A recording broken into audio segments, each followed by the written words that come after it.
The Young and the Restless spoilers. Next 2 week, July 14th to July 25th, 2025. The French Riviera shimmered beneath a deceptively peaceful sun, but within the gilded walls of Cain Ashby's private estate nestled in the hills outside Nice, the tension was almost suffocating. It was the kind of place designed for indulgence: marble floors, lush terraces, art curated from 4 continents, and silence so curated that even the wind sounded expensive. But beneath the luxurious trappings, paranoia thrived. This was no ordinary business retreat. It was a battleground, and nearly half of Genoa City's power players had unknowingly walked into a snare they couldn't escape. No cell signal, no working satellite Wi-Fi, just Cain, always calm, always a step ahead. And now, Nick Newman was starting to unravel.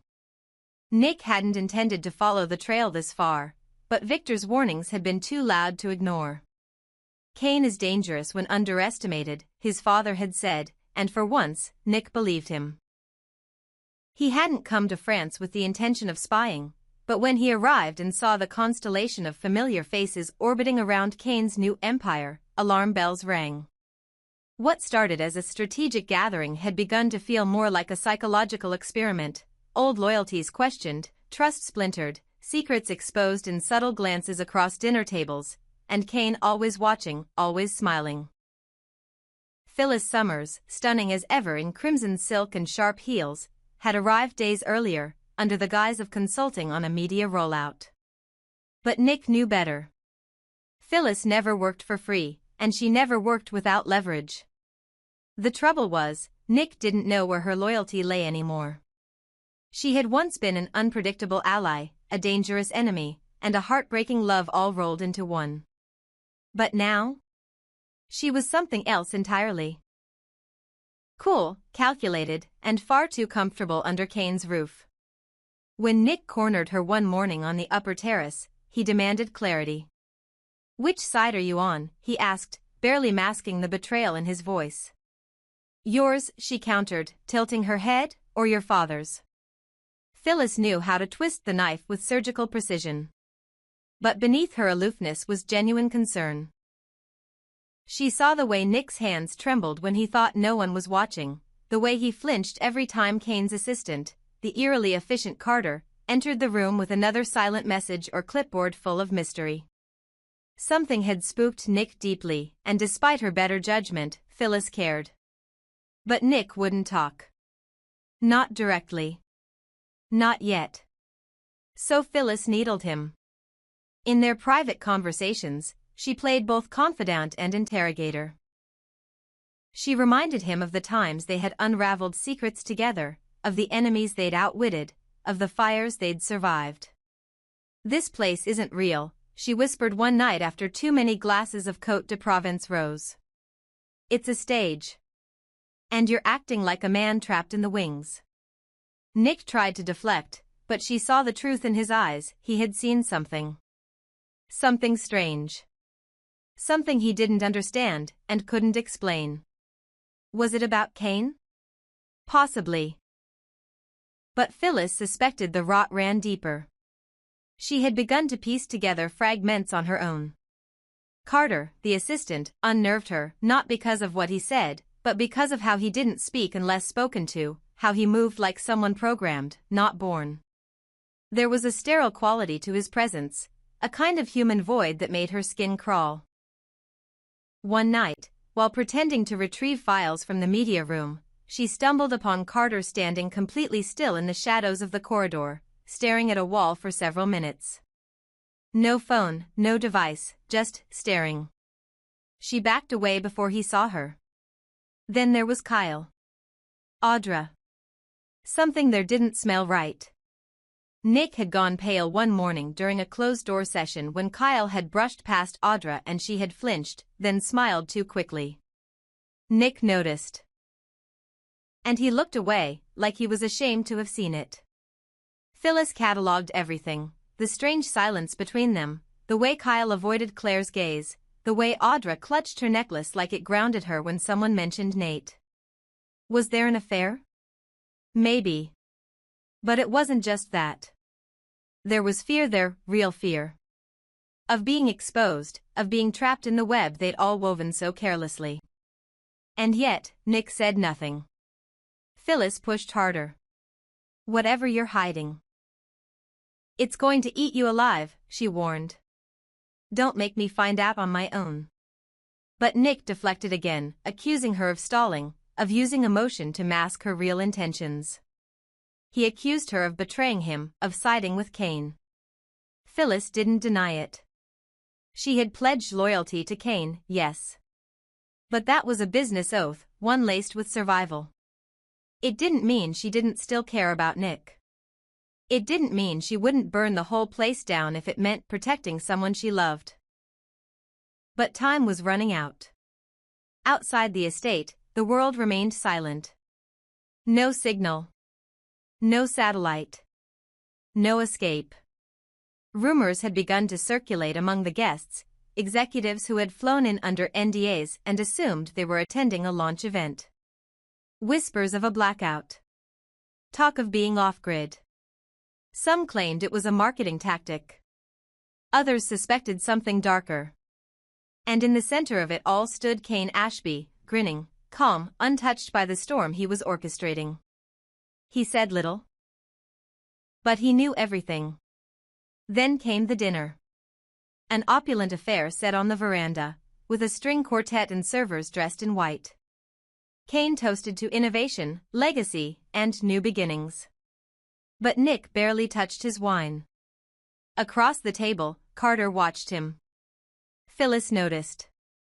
And she realized Nick wasn't afraid of Cain. He was afraid of what Cain knew. Something had happened in Genoa City before this trip. Something Nick had covered up, buried, hidden from everyone, even her. And now Cain had it. Whatever it was. After dinner, Phyllis cornered Nick again. This time, no jokes. No flirtation. Just raw, angry fear. Tell me what happened. He stared at her, eyes bloodshot, voice shaking. You don't want to know. Yes, I do. And he almost broke. Almost.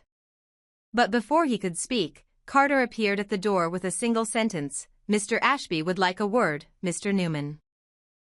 Phyllis reached for Nick's arm, but he pulled away and disappeared into the house, leaving her alone on the terrace, her reflection flickering in the glass like a woman standing between past and future. Something terrible was coming. Something none of them could control. And Nick?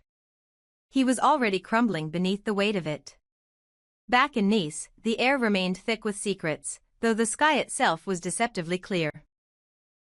Cain Ashby had designed every moment of this retreat to look like paradise, a curated landscape of European luxury where charm concealed manipulation, and trust was a resource more rare than gold. But beneath the glittering surface, things were beginning to slip out of his control. Nick Newman was faltering. Phyllis Summers was pushing too hard. Audra Charles was avoiding eye contact. Kyle looked haunted. And now, in one quiet corner of the estate's private bar, Cain poured 2 glasses of 25-year-old whiskey for a man who had always made him question his place in the world, Damian Cain. Damian was a riddle, an outsider who somehow always found a way in. Suave, mysterious, seemingly unbothered by legacy or politics, he had once worked for Cain but had risen far too quickly, gaining the admiration of Lily Winters along the way. That, above all, remained the thorn Cain never pulled out. Because no matter how long it had been, or how deep Cain buried his emotions beneath business acumen and ruthless ambition, the truth remained, Lily had smiled differently around Damian. And that memory still tasted like ash. So the invitation was simple, a drink. 2 former colleagues catching up. Cain played the role well, laughing easily, asking surface questions about Damian's new ventures, his travels, his opinions on European trade policy.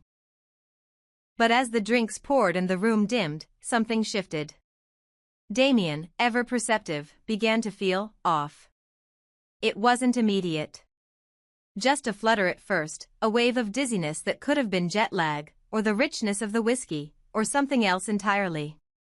He blinked hard, trying to focus, only to find the edges of the room bending slightly, like a painting exposed to heat. When he reached for his glass, his hand trembled. He looked at Cain then. Not with suspicion, but with the bluntness of a man who valued the truth more than etiquette.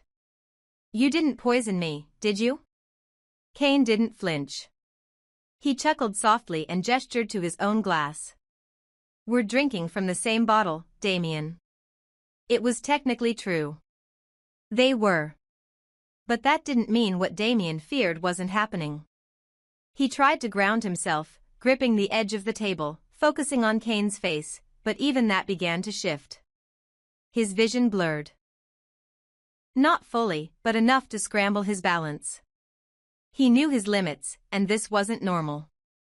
His instincts screamed at him, but he couldn't move fast enough. He tried to stand, but his knees gave slightly, forcing him back into the leather chair. Across from him, Cain watched silently, not moving to help, not reaching out, just observing. It was in that moment, where silence was louder than accusation, that Damian realized something far more terrifying than being poisoned. He wasn't sure if Cain was trying to harm him. But he was sure Cain was enjoying this. Maybe there was no poison. Maybe it was the heat, the stress, the mental fatigue of being in Cain's meticulously controlled environment. But maybe, just maybe, it was something more deliberate. A neurological mind game. Something slipped into the glass before Damian arrived. Something undetectable. Something slow. As Damian's breathing slowed and his ability to process thought began to warp, he looked into Cain's eyes and saw nothing there. Not malice. Not guilt. Just calculation. The minutes that followed stretched like an eternity. Damian tried to speak but found his mouth dry, the words muddled. His mind raced with questions. Did Cain set this up because of Lily? Was this punishment for being the man she looked at with softness once reserved for Cain? Or was this simply about control? Reminding everyone who was really pulling the strings at this so-called summit? Cain finally rose, walked behind the bar, and poured a glass of water. He returned, setting it in front of Damian, who reached for it with both hands like a man clinging to the last thread of lucidity. Cain sat again, leaned forward, and asked in a voice both too casual and too sharp, "So tell me, Damian, have you ever regretted the way things ended with Lily?" There it was. Not a threat. Not an accusation. A probe. Deep, precise, and perfectly timed. Damian tried to answer, but the words caught in his throat. He managed to shake his head slightly, but even that motion felt distorted. Cain smiled, not wide, not cruel, but with the satisfaction of someone who'd finally pressed the right nerve. Whether or not Damian was poisoned became irrelevant. What mattered was that he was powerless in that moment, and Cain had chosen not to help, not to hurt, but to watch. It was a game, and Damian was the latest piece. Elsewhere in the estate, Nick Newman stood on a balcony overlooking the sea, his face pale and drawn. He had just returned from another cryptic meeting with Cain, one that left him more confused than ever. The threats were no longer explicit. Cain didn't need to raise his voice. Every question he asked sounded innocuous. Every comment held dual meanings.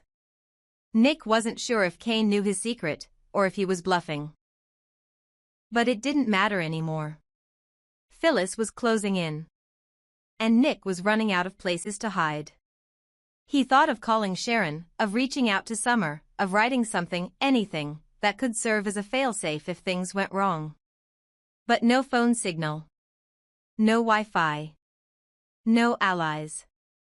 Just this endless French nightmare, where the past haunted every corridor and the future waited with sharpened teeth.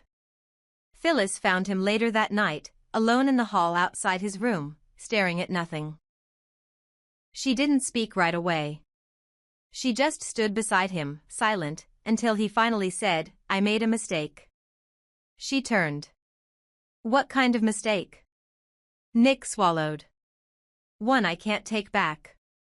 And one Cain knows about." Phyllis didn't press. She didn't need to. Because in that moment, she understood, this wasn't just about corporate power plays or broken alliances. This was about survival. Psychological, emotional, reputational. And somewhere below them, in the estate's private infirmary, Damian lay still, his mind swimming, his body weakened, and his fate unknown.